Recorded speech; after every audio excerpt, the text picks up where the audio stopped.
Well, if you would have done it now, you would have done it with AI. Exactly. Well, I guess we're going to go ahead and get started. You good, Cameron? Yeah. Well, awesome. Welcome to the Music Currency Podcast, episode 10. I'm pretty sure that's correct. I should just stop saying the numbers and then we'd be okay. But today we have Professor Tom Larson, who is not only just a professor, he also is a fantastic pianist, jazz pianist, composer, and producer / audio engineer, tech, all of these things, just you name it. I was lucky enough to take some composition lessons with him, though unfortunately, I will say, I kind of wish I had done them more recently where I was able to better utilize them, if I'm being honest. But it was super awesome to be able to do them. And some of the things that you kind of got across to me as far as composition have been really helpful now, especially as far as the creativity aspect. So thank you so much for joining the podcast and welcome. Well, thanks for having me. Absolutely. So the theme of this podcast is essentially just talking about how you've come to be where you are as a musician, the different ways that you have just taken your individual interests and skill sets that may not be exclusively music specific or just like playing specific, and how they've kind of turned into you as you are as a musician. So let's get started with when was it that you decided you wanted to be a full-time musician? Well, it was one day in the spring of 1973. I was driving my mom's green station wagon up North 48th Street. It was about 48th and Vine, and I'd been thinking about what am I going to do? This was the year I graduated from college or from high school, and I was still in high school at the time, and I was just running this through my head because my dad was a very successful businessman, and my mom was a musician, and we grew up in a suburban East Lincoln neighborhood where there was a lot of baby boomers, a lot of parents that grew up with not much of anything, and they were strivers, and they achieved things, and they wanted to give their kids the things that they never had. So there's a lot of pressure to, like my dad wanted me to be an attorney or an architect, something, some sort of white collar type job. But by this time I was playing in a band,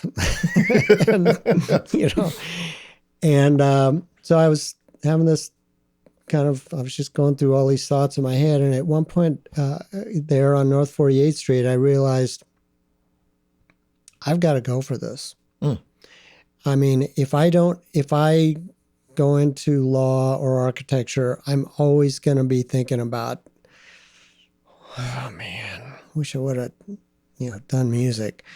If I go for music and I don't make it, I can always, and maybe this is just the privileged life I grew up in. I mean, we weren't rich or anything, but I just kind of had this feeling if I try one thing and it doesn't work, I can go try something else. And so at that moment, I just had this epiphany, I'm going for it.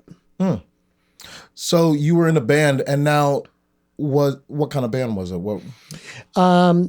So back then, there were, at least in East Lincoln, there were a ton of bands. I mean, this is a way for someone like me who wasn't really a nerd or really super bright kid, or I certainly wasn't a jock. This is a way for me to get status in high school. And, plus my brother was in a band. He's 3 years older than me, and they practiced at our house, and I would go to their gigs, and it was like, God, this is awesome. And then these guys from East High called me up, and they said, well, we know your brother's in a band, and so we were thinking that maybe you could join our band. And so it was a dream come true. And so all the bands around that time were they were cover bands, and there were lots of dances around. There was a dance at up in the north part of town called Nine High, and there was another one called Keen Time. These were weekly dances. There was a weekly dance at the old pavilion in Antelope Park, and in fact, that's where I played my first gig ever. That was like February of 1970. Man, that's awesome. Yeah. So yeah, there was lots of cover bands, and so we would go listen to other bands. The thing that was cool about it was that parents had no idea what we were doing. So it was unlike if you were going to be an Eagle Scout where the parents were very involved, or you were doing something with your church, the parents were very involved. This was something where they had no idea what you were doing. So you had to figure it all out on your own. It was like running a small business. You know, we had to figure out, well, what kind of organ should I get? Should I get a Farfisa? That was one that was popular at the time. Or should I get a Hammond? And how are we going to, what's our name going to be? You know, that's a sticky subject, you know, that can take months to resolve. How are we going to promote ourselves? Where are the gigs? What is our competition doing? You know, we would go hear other bands and it's like, oh man, their horns are doing steps. You know, we got to do that. Or they're wearing the same shirts, you know, or wow, they played this tune by the Young Rascals, you know. So yeah, it was just like, you know, running your own small business, and that just made it super fun. That's super cool. So were you playing keys during that time too? Yep. So you've always been playing keys. When did you when was the transition into doing production as well? Was that kind of from day one, or how'd that go? No. So by the time I got out of high school, I came to UNL, and around this time, I became very interested in jazz and in recording. And there were a few people that I remember one of them was a guy named Dave Grusin that was a jazz pianist, composer, and he was also a producer. And, you know, it's like, wow, this guy's doing it all. You know, he's working in the studio. I'm not sure what that involves, but, and so there wasn't anybody around to tell me how to do that, or there weren't any studios. Well, I guess there was one or two in Omaha, but, and there was nobody around to tell me how to play jazz. So in 1975, I went to Boston to study at Berklee College of Music, and that's where I started to really get focused on, you know, for instance, I took one of the ensembles I was in was a film scoring ensemble where you go into the studio, and for an hour, film scoring students would bring in their projects, and you had to record this in like 10 or 15 minutes. Man. They would bring in the music. I mean, it was just like the real, you know, real studio musicians. And it was just, I was just hooked on that. It's like, this is it. This is what I want to do. That's super cool. Yeah. So I came back to Lincoln. I got a GTA job at UNL. And then, again, some friends of mine from high school called me up. They had a studio and they wanted to know if I wanted to work there. And so, you know, I jumped at the chance. That's super cool. So when you started getting into this recording stuff, it was all in and around Lincoln, right? And what was kind of your experience getting into that? Because like you said, you didn't really have much of anyone to kind of show you this stuff from the base. Well, it's interesting because when I started, this place was called Spectrum Studio, and it's if you remember where P.O. Pears used to be. Oh yeah. There's a huge apartment complex there. I think it's called Live Red or something. But we were just on that corner of 9th and L, just down from where P.O. Pears used to be. But the guys that started the studio, in particular, one of them, Tommy Alicio, and he's part of the Alicio family that owns Valentino's. He had actually worked at a studio in Virginia Beach, Virginia, and So he learned everything in an apprenticeship type of method. He came back here and he and another guy started the studio. And I learned pretty much everything I know just from watching those guys. Wow. That's rad. So you did that. You did your grad school at UNL. So what were you doing? Were you still doing like piano performance or jazz or? No, by this time, I shouldn't admit this because this is something that I rally against all the time now that I'm in the position I am. But I was sort of an undeclared music major when I was at UNL. And when I went to Berkeley, I became a piano major. And I quickly realized that I was going to have to practice about, I don't know, 4 or 5 hours a day if I was going to pursue this. Yeah. And I just didn't like practicing that much. So I became a composition major. And I loved it. I mean, it was just like, this is where I was meant to be. And so when I came to UNL, I ended up getting a master's degree in composition. Oh, okay.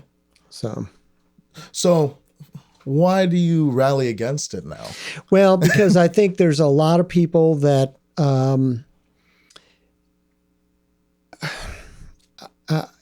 I think there are people that just are they don't want to practice, but they just don't really want to work. Mm-hmm. And they look at composition as something that, I can just kind of, instead of putting together a recital where I've got to play this piece by Bach, this piece by Beethoven, this piece by Brahms, I can just kind of write some music and, I mean, I'm fine with it as long as it's just not an excuse to get out of doing work. Yeah. And I have seen that. Mm-hmm. Oh, yeah.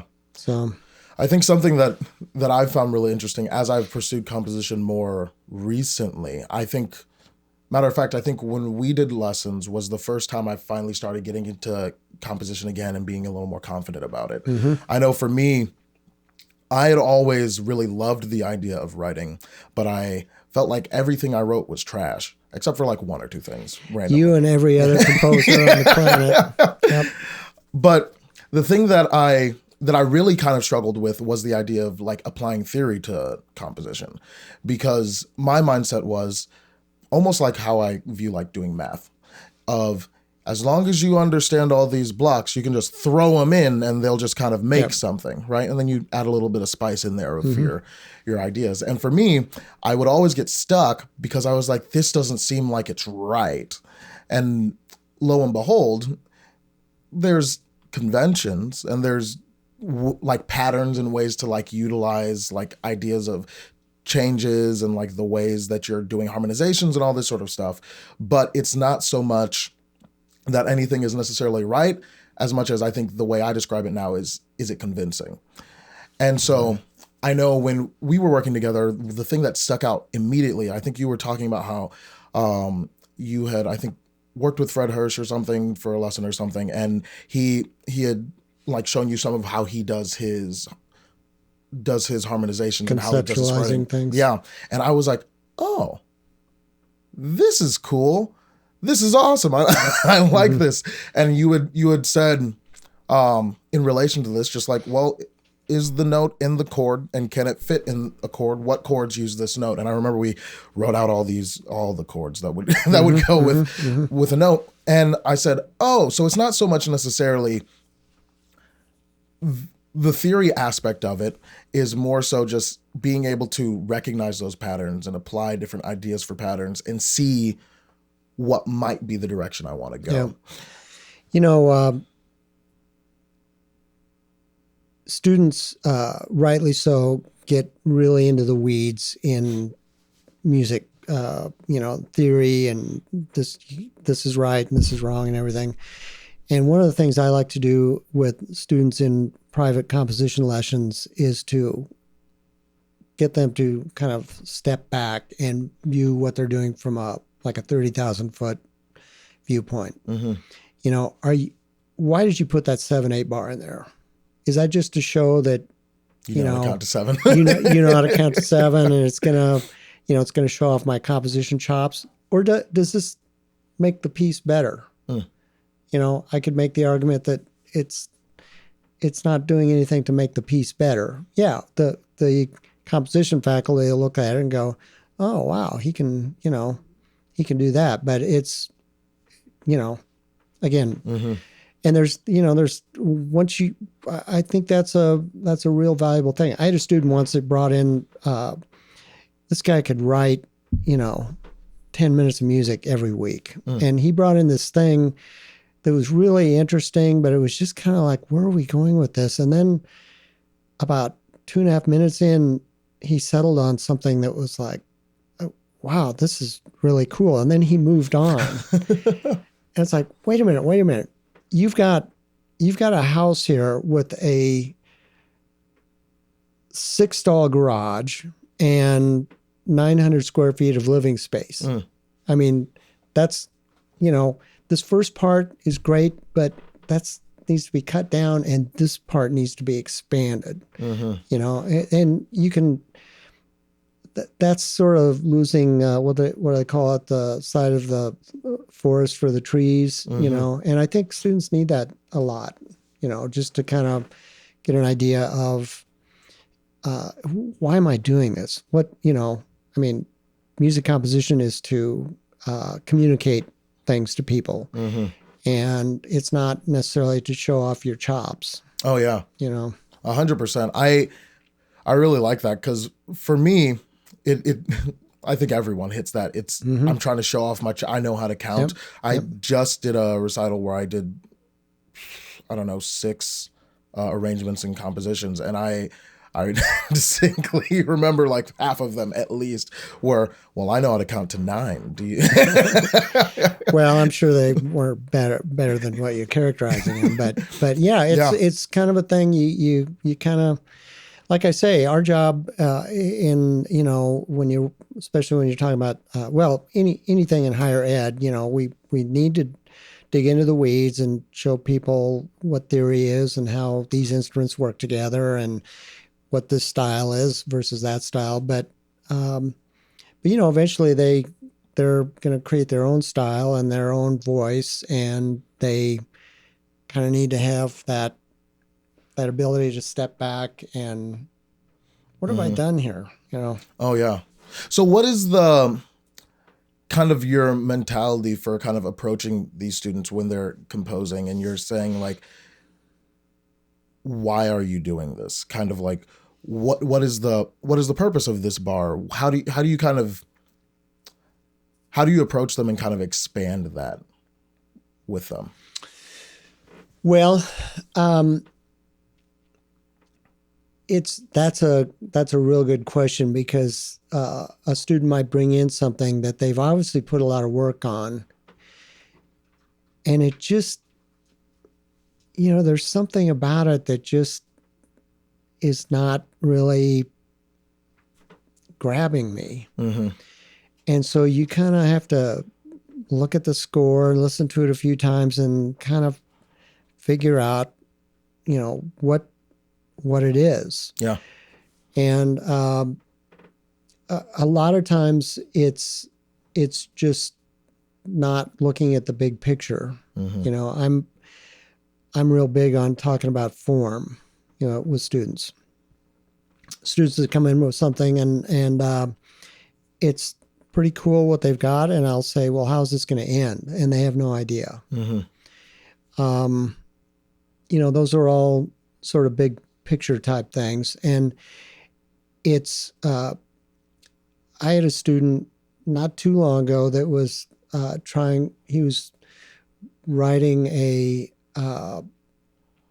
piece that was going to be, he wanted it to be a very beautiful ballad in the jazz tradition.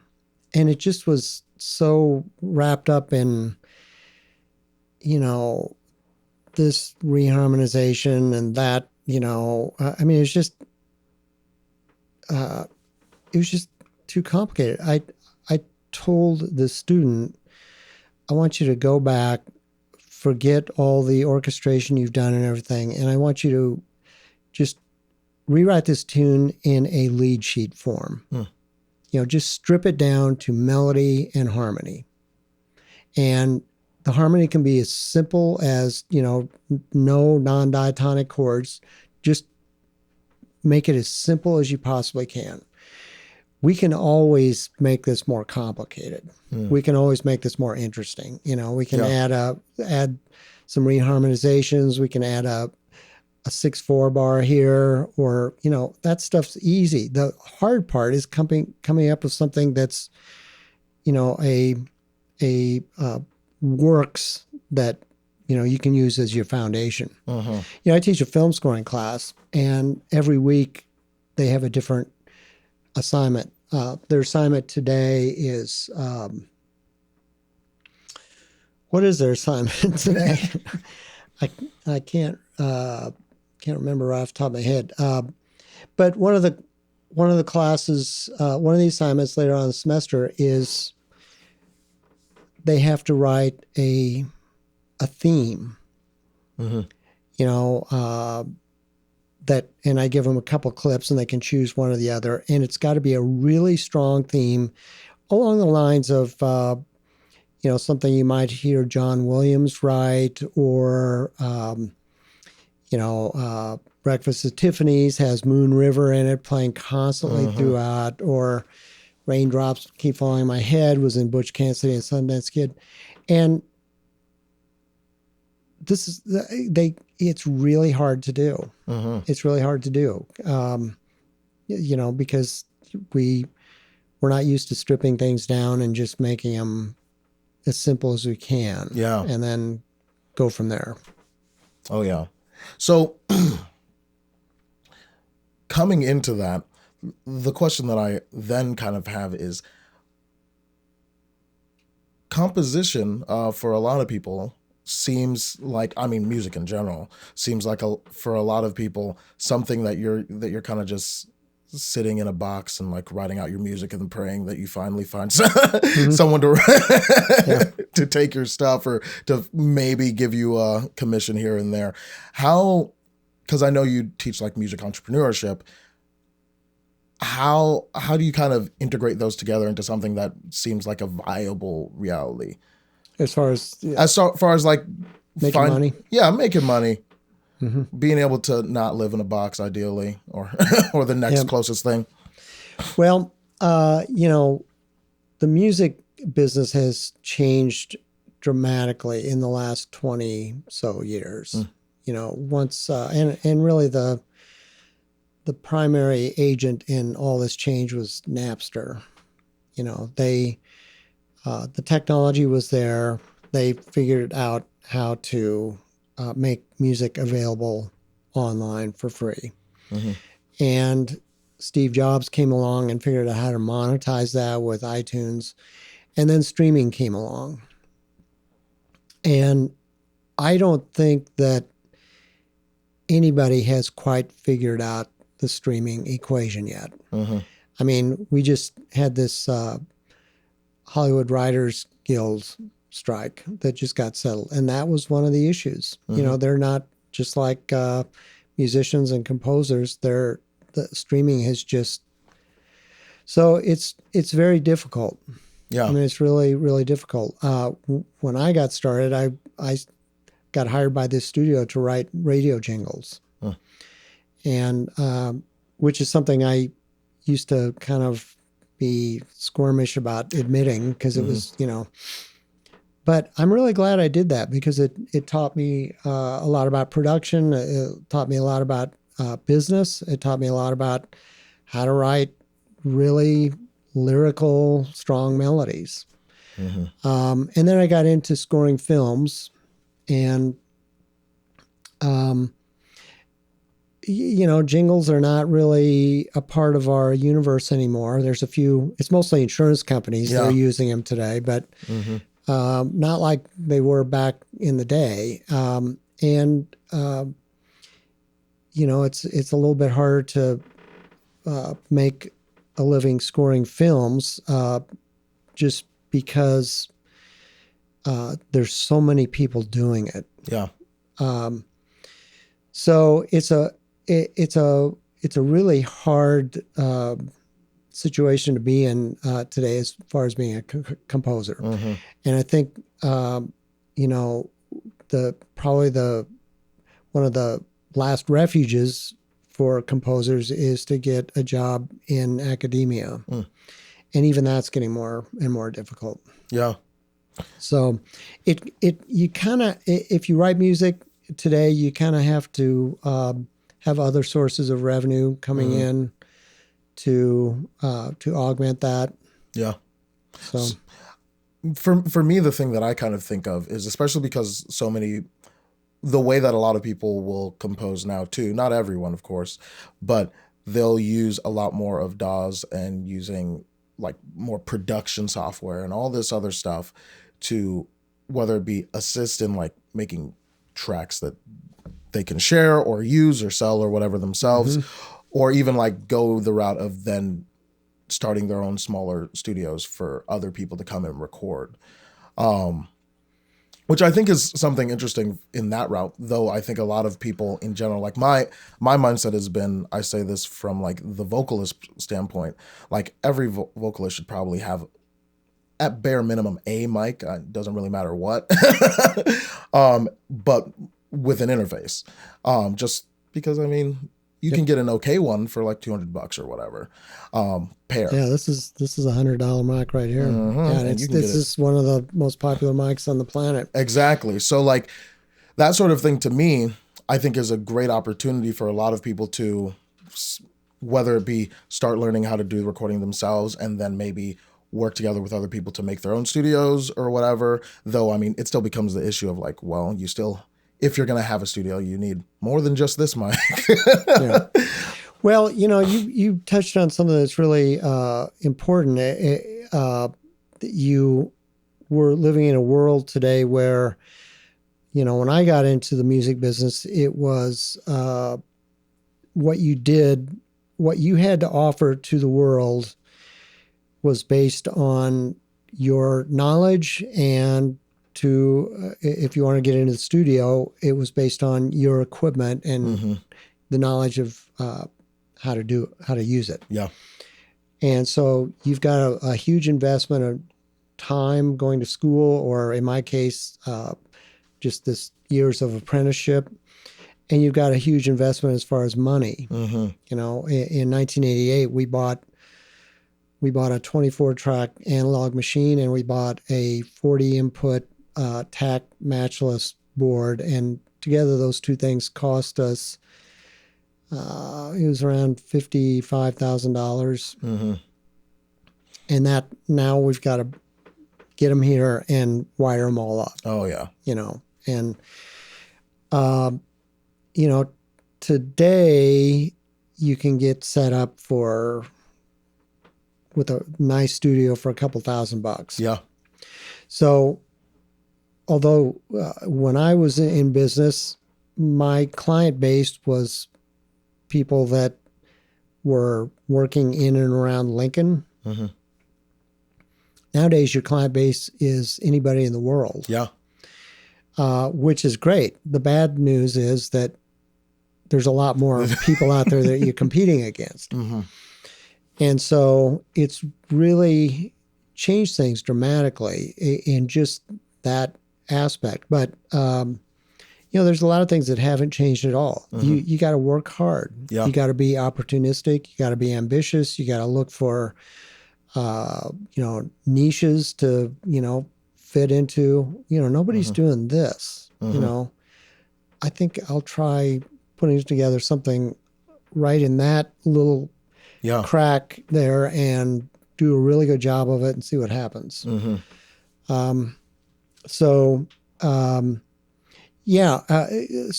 read a book, and I would recommend anybody that's listening to this to get this book that's interested in these kinds of things. It's by a guy named Bill Jerezowicz, and it's called The Death of the Artist. And he addresses this. This is not a real new book. It's, I think, 2015. But he addresses in the book just all these things. He goes through and interviews a whole bunch of musicians, writers,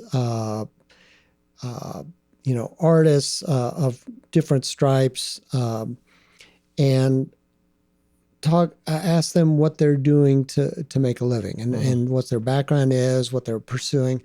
But I think the most important thing that he sort of outlines in the book is the changing nature of an artist in our culture.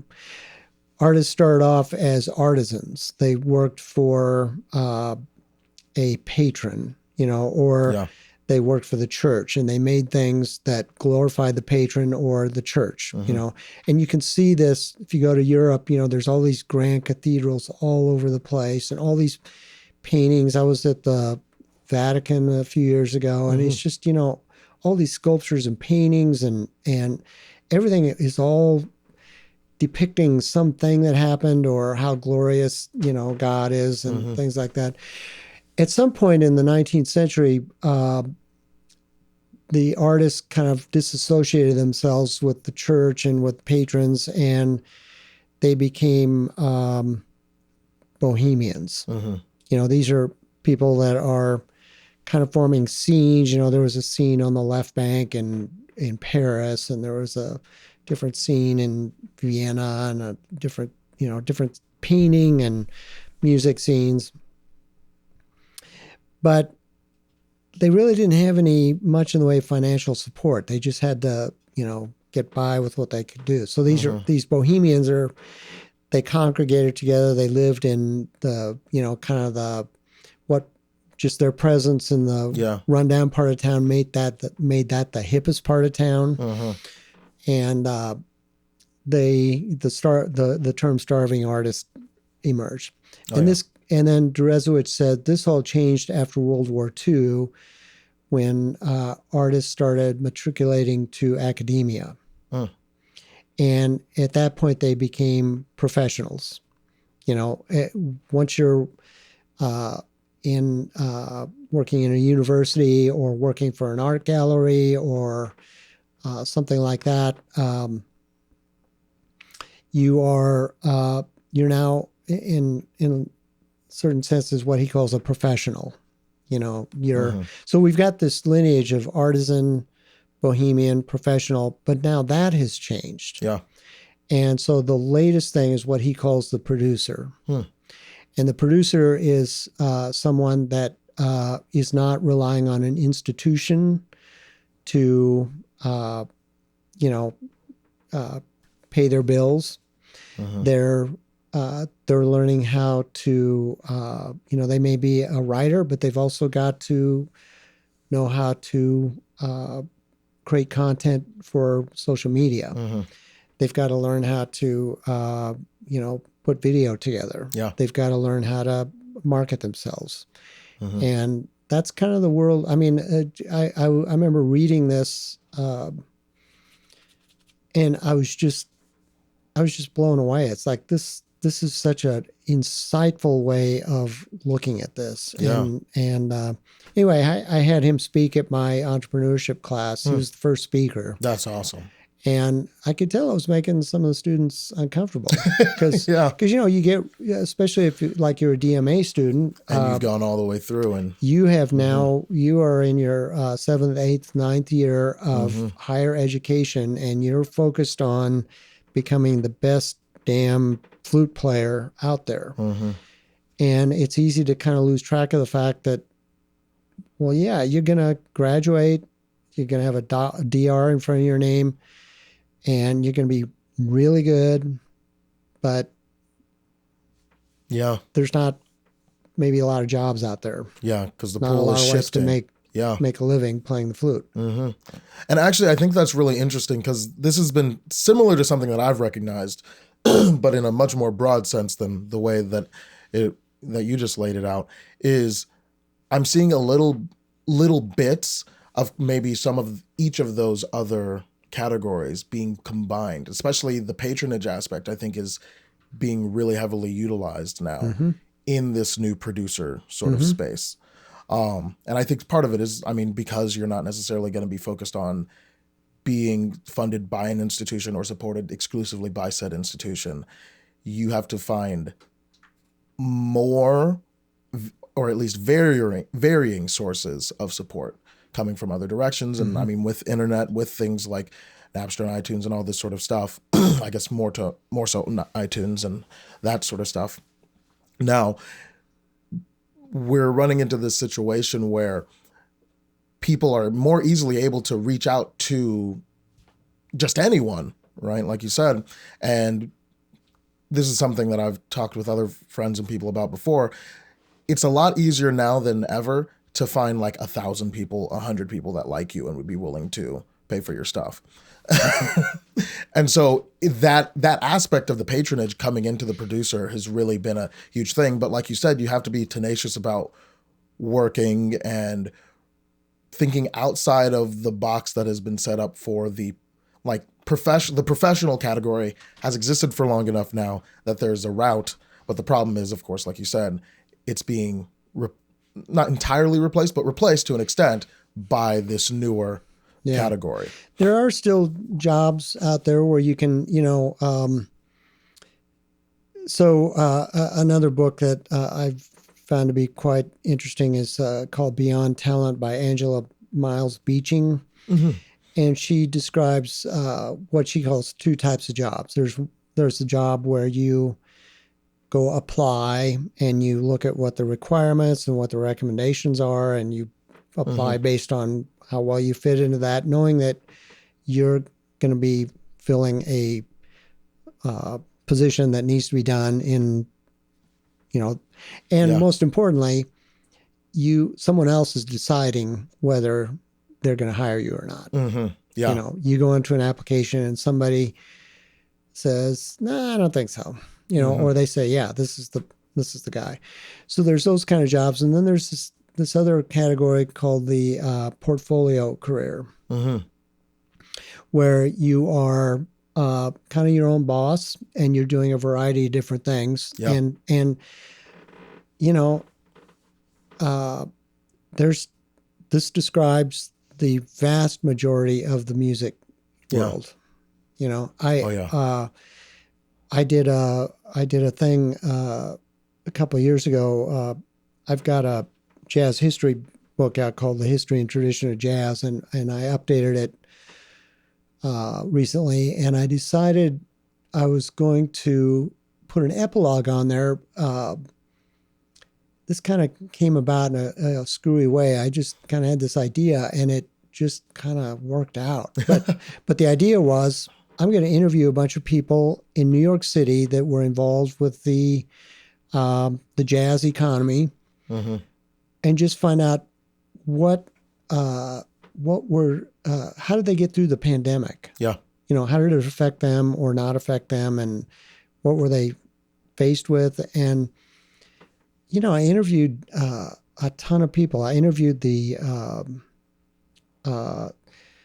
manager of the Village Vanguard, probably the most famous jazz club in the world, the daughter of the person that started it. Oh, man.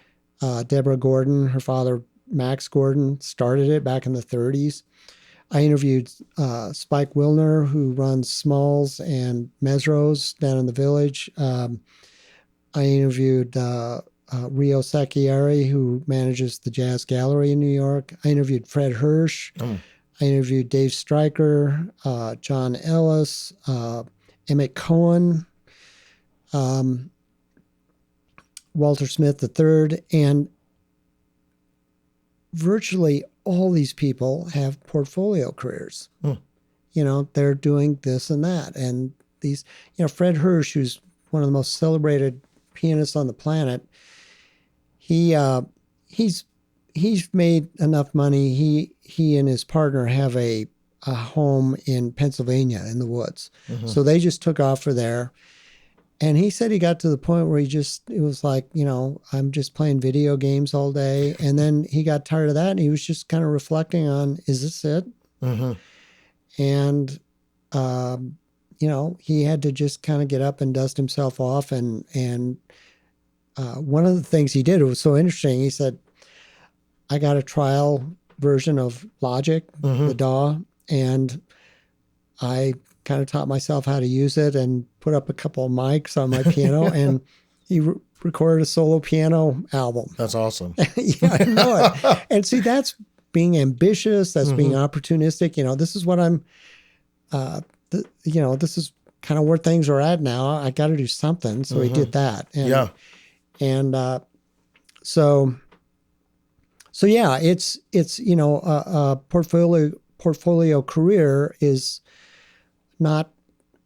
There's nothing wrong with it. I mean, that's just kind of the way you have to do things. That's what I did up for the, when I decided to become a musician. I was 15. I got my current job when I was 60. Yeah. So I spent 45 years as a portfolio careerist. So this is actually something that leads me into one of my greatest passions about music, and I think just in general, the fact that, like you said, like a lot of just the industry of music itself is being portfolio career based. And so therefore for me, I think, well, it almost seems very important that, especially if you're going through school, regardless of if you're doing the institution route or not, it's probably a helpful thing to learn music entrepreneurship, most specifically. And that's something that, I mean, again, I'm glad that you've been teaching it, because that's one of the biggest points that all of my friends that have taken it that I've talked to have been like, this is the class that everyone needs to take, which is something that I, no big deal, have said for a while now. But but I think that's a really important thing. Why do you think that it hasn't necessarily, I know it's starting to matriculate into a lot of different places and has for some for a while, but why do you think that it hasn't necessarily been like the thing that everyone should definitely be learning? Well, that's a really good question, and one that I've learned since I started this class, that there's a ton of entrepreneurship initiatives on the UNL campus. None of them in the Hickson Lead College of Fine and Performing Arts. Yeah.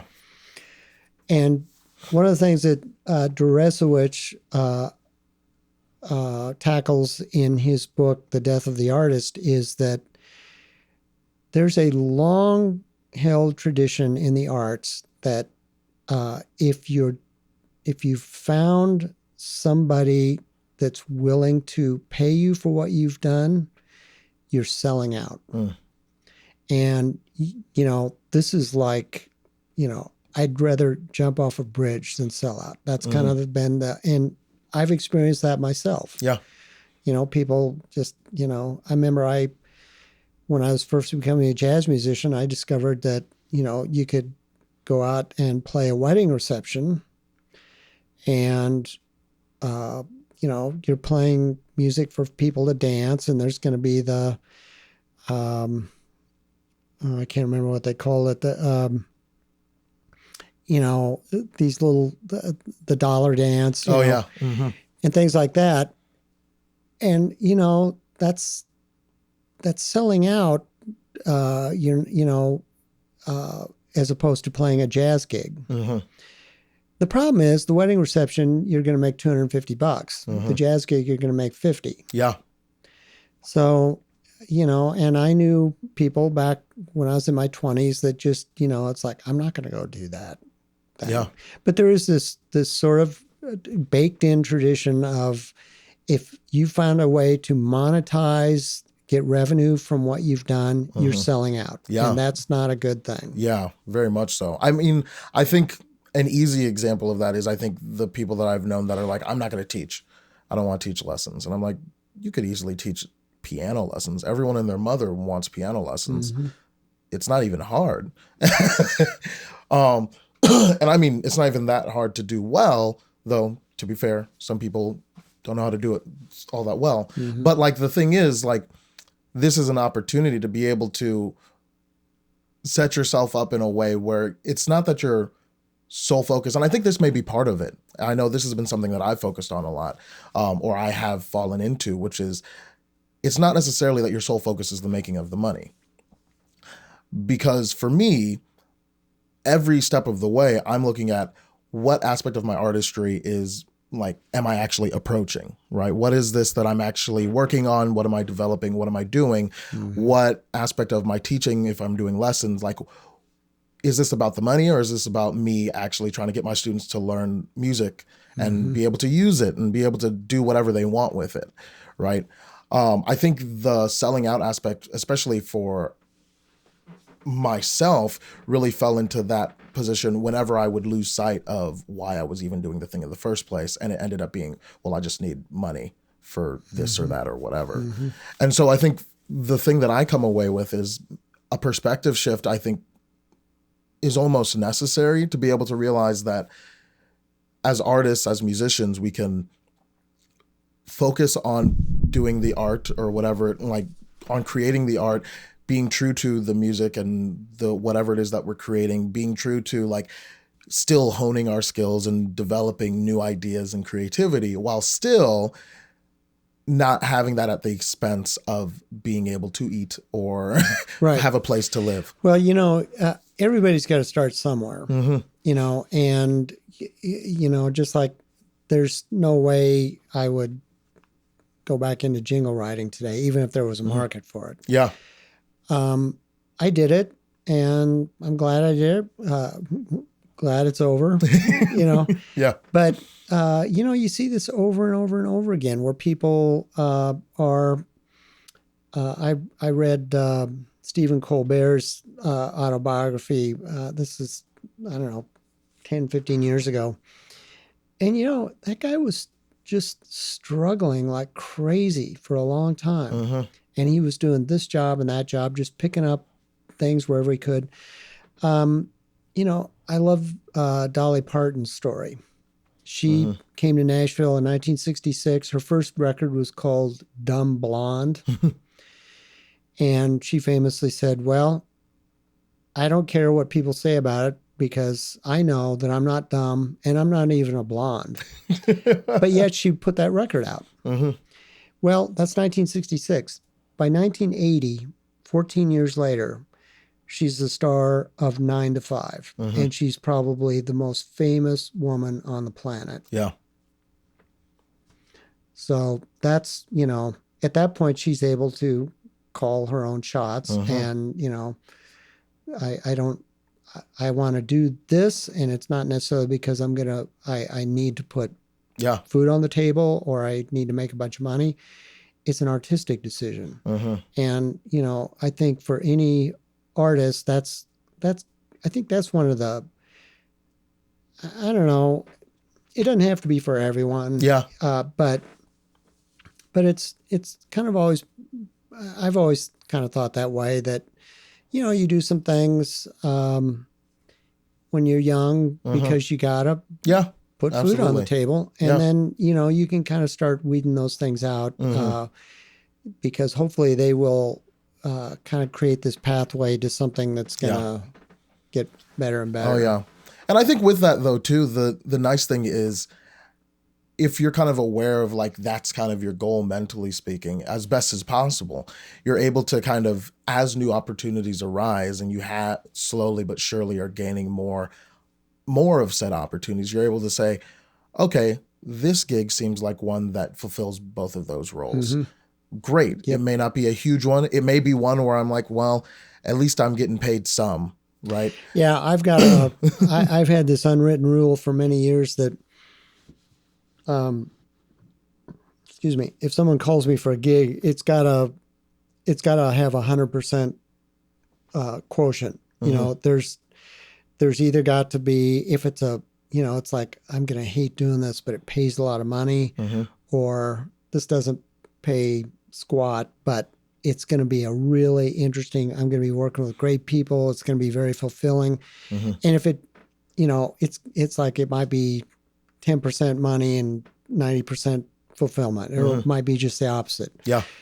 But if you can't come up with 100%, I'm at a point in my career where I can kind of, I can kind of be picky and choosy about those things. But if it doesn't come out to 100%, then, it's not for me, it's not worth doing. 100%. I mean, I I've found a similar sort of thing for myself Mm-hmm. too, for Mm-hmm. sure. Well, I think everybody needs to kind of be Hmm. thinking about those things. Oh yeah. I'm not going to like doing this, but I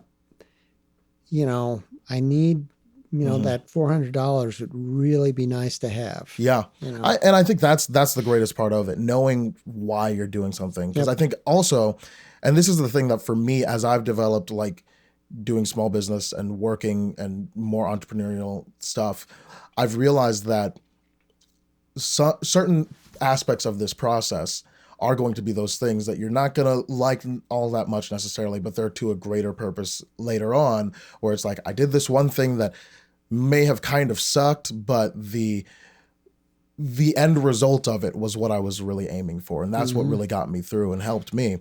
I mean, it's what I experienced going through school myself, even, and Yep. still sometimes, because it's like, what am I gonna, why am I doing this? What is it? And as long as I have that focus and I know, then I'm like, all right, cool. I had like 12 different guests for my entrepreneurship class last spring.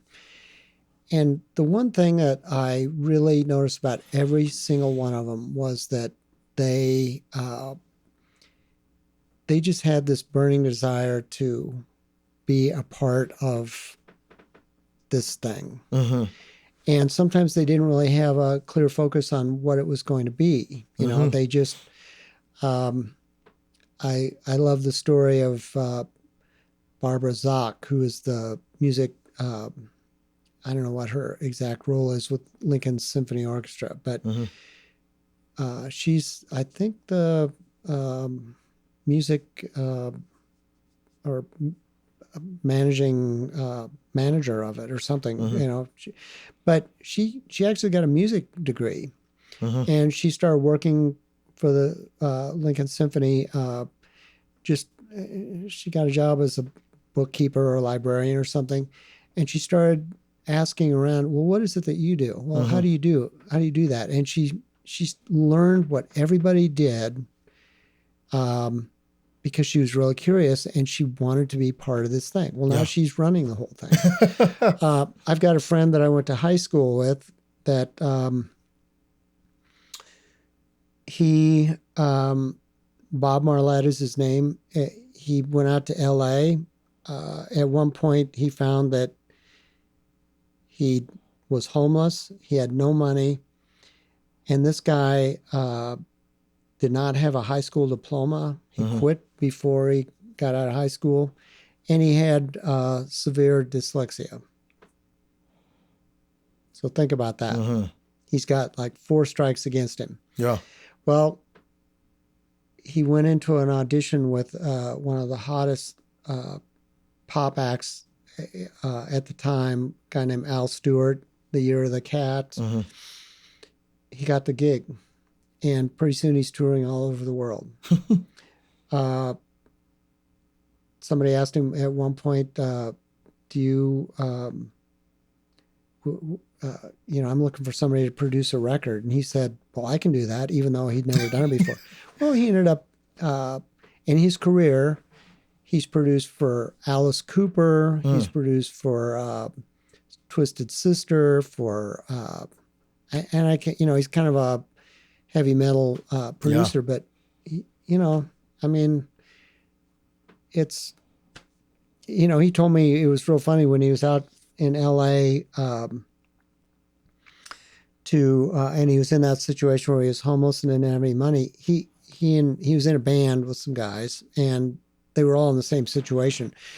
Well, there was this this club called the Whiskey A Go Go that was very famous. This is where the Doors got their start. This is where the Frank Zappa and the Mothers of Invention got their start. And, Oh yeah. And there was a whole scene there. People would show up. John Lennon would show up. All these groupies. Well, they would go there and try to pick up girls, and it wasn't to go, to do the what you'd think, but it was because they wanted somewhere to stay, and they wanted someone that would be able to make food for them. I mean, that's That's what level of subsistence he was at that point. But yet he had this drive, it's like, Yeah. I'm doing this. There's a reason for this. Now he didn't, if someone had said, well, you're going to someday be producing records and making hundreds of thousands of dollars with some of the biggest names in show business, he would have thought, doing this? Yeah, you've been smoking something, buddy. But, I think that's just important. It's just, it's really important to have, I think, one way to do it is to, I want to do this. But there's the alternate thing, which is kind of what I did, where is I don't know specifically I want to do, but This I is just the want to be, direction. Yeah. yes. Oh, yeah. And then doors open and, it's like, well, should I do this or should I do this? Well, this is more what I want to do. Or this one is going to make me more money. Oh, and yeah. it's still going to be, that's kind of what life's all about. Yeah. And what your career is all about. 100%. And I think for me, especially, that's exactly where I've come to as well, because the idea has been just, as you get more familiar with what it is that you like, want, and prefer, you're able to make those better decisions. But at least understanding that, like, it's okay to not know exactly where you're going. But if you have some sort of general direction, even if you don't, honestly, go off of what is it that seems like, when provided with opportunity or options, something that seems like that's kind of what I might like. I mean, end of the day, you may seemingly do a complete 180 later on down the line, but that does not mean that those experiences you had before weren't valuable and won't drastically change your perspective on how this new pursuit is going to shape up. It's so the big heading is here is, are you going to make the right choice every single time in your career? And no, you aren't. There's going to be times where you kind of have to step back and reevaluate. But it's important to make all those learning experiences. I ran across this quote from Robert Fripp, who is the leader and the guitar player of King Crimson, who that was like one of my favorite bands back in the 70s, this kind of art rocky band from England. But he said, there's nothing wrong with making mistakes. The one thing that is wrong is not to learn from your mistakes. And it's like, yeah, that's, it's not, there's nothing wrong with failing, but as long as you can kind of put things that, at the end of the day go, okay, why did I fail? And what did I learn from this? What do I need to do to, move on? And so I think that's a really, another important sort of thing to just kind of keep in perspective as you move forward. Yeah. So Tom, last thought / question. With where you are now, what's something that if you told yourself 20, 30, 40, 50 years ago, you would be here or you would be doing this? What's something that you would have just been blown away by? Everything. I mean, I feel like I've been punching above my weight my whole life. I'm married to a beautiful woman. I've got a great job. I've got great colleagues. I've got a lot of great friends like you. I just,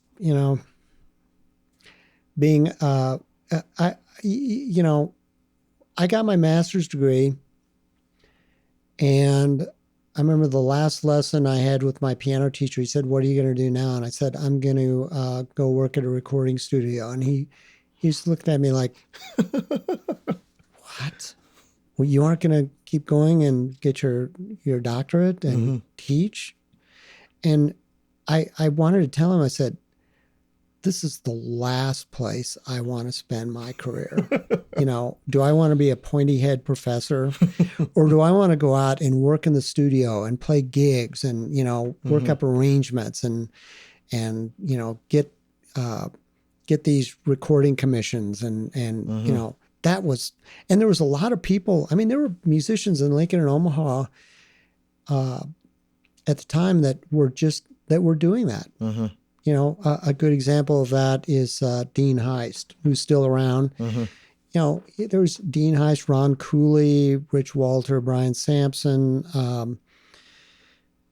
These guys were just playing gigs and doing sessions. Mm-hmm. If I had a session, I would call up one of these guys and they'd say, well, I can't come Thursday morning because I've got a session at Sound Recorders, but I could be there at 2. Mm-hmm. And, they were doing, that's what I wanted to do. Oh, yeah. Back when I was, 25 years old. But so everything I'm doing now is just, all of it is just, I would have never, ever, ever thought that this is where I'd end up. Well, that's awesome, Tom. Thank you so much for being on the podcast and hope to have you back again sometime. Thank you so much. And thanks y'all for watching and listening. See ya.